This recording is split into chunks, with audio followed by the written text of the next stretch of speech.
नमस्कार, न्यूज़ 18 के digital platform पर आपका बहुत स्वागत है। मैं हूं आपके साथ अंशिका पाठक।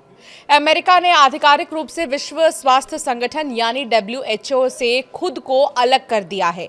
गुरुवार को ट्रंप प्रशासन ने ऐलान किया कि अमेरिका की सदस्यता अब पूरी तरह खत्म हो चुकी है।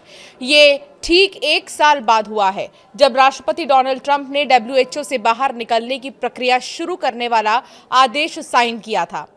कई एजेंसीज हैं। न्यूज़ एजेंसी रॉयटर्स की रिपोर्ट के मुताबिक प्रत्यक्षदर्शियों के अनुसार गुरुवार को जिनेवा में WHO मुख्यालय के बाहर से अमेरिकी झंडा हटा दिया गया था। ये फैसला अमेरिका के स्वास्थ्य मंत्रालय और विदेश मंत्रालय ने मिलकर घोषित किया है। एक वरिष्ठ स्वास्थ्य अधिकारी ने कहा है कि WHO अपने मूल उद्देश्य से भटक गया है और कई बार अमेरिका के हितों के खिलाफ काम करता रहा है। अमेरिका WHO से क्यों नाराज था, अब इसे आपको समझाते हैं। सरकार का आरोप है कि कोविड महामारी के दौरान WHO ने समय पर वैश्विक आपात स्थिति घोषित नहीं की और अमेरिका के शुरुआती फैसलों पर अनुचित आलोचना की। ट्रंप प्रशासन का कहना है कि जब अमेरिका ने कुछ देशों से यात्रा पर रोक लगाई तो WHO ने उस पर सवाल खड़े किए। इसके अलावा सरकार ने यह भी कहा है कि अमेरिका WHO को सबसे ज्यादा पैसा देता रहा है, लेकिन फिर भी ना तो संगठन में अमेरिका को बराबरी का दर्जा मिला और ना ही कभी कोई अमेरिकी महानिदेशक बना। WHO छोड़ने से क्या अमेरिका में हर कोई खुश है? अब सवाल ये भी है। हालांकि इस फैसले पर अमेरिका के भीतर ही कड़ी प्रतिक्रिया जो है सामने आई है। सार्वजनिक स्वास्थ्य विशेषज्ञों का कहना है कि WHO छोड़ना अमेरिका के लिए खतरनाक साबित हो सकता है। कई न्यूज़ रिपोर्ट्स हैं, उनके मुताबिक संक्रामक रोग विशेषज्ञों की संस्था के अध्यक्ष रोनाल्ड नहास ने कहा है कि ये फैसला दूरदर्शिता से खाली और गलत दिशा में उठाया गया कदम है। उन्होंने कहा कि बीमारियां सीमाएं नहीं देखती हैं, वैश्विक सहयोग ही नागरिकों को सुरक्षित रखने का रास्ता है।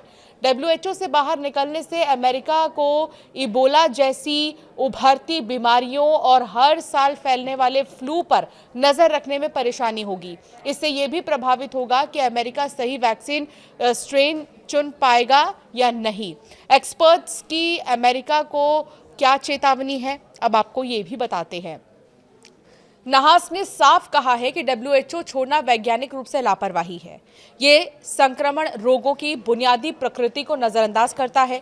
वैश्विक सहयोग कोई लग्जरी नहीं बल्कि जैविक जरूरत है। सरकार का जवाब है कि अमेरिका वैश्विक स्वास्थ्य में अपनी भूमिका बनाए रखेगा। स्वास्थ्य मंत्रालय ने बताया कि उसके 2000 से भी ज्यादा कर्मचारी 63 देशों में काम कर रहे हैं और सैकड़ों देशों के साथ द्विपक्षीय समझौते भी हैं। सरकार का दावा है कि निगरानी, जांच और महामारी प्रतिक्रिया के लिए वैकल्पिक योजनाएं तैयार हैं। WHO से कोई देश कैसे बाहर निकलता है, अब इसे आपको समझाते हैं कि आखिर कैसे अमेरिका बाहर निकल गया। संयुक्त राष्ट्र के नियमों के अनुसार वर्ल्ड हेल्थ ऑर्गेनाइजेशन से बाहर निकलने के लिए 1 साल का नोटिस देना और बकाया राशि चुकाना जरूरी होता है। अमेरिका ने 1 साल का नोटिस दिया था, लेकिन अभी भी उस पर $270 मिलियन से ज्यादा बकाया है। ट्रंप प्रशासन का कहना है कि WHO के संविधान के तहत अमेरिका पर यह राशि चुकाने की बाध्यता नहीं बनती।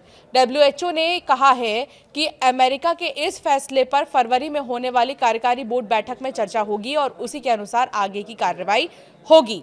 तो फिलहाल WHO में अमेरिका की कोई भूमिका नहीं रहने वाली है, क्योंकि अमेरिका ने खुद को इससे बाहर कर लिया है। आपकी राय क्या है इस पर, हमें जरूर कमेंट कर बताएं।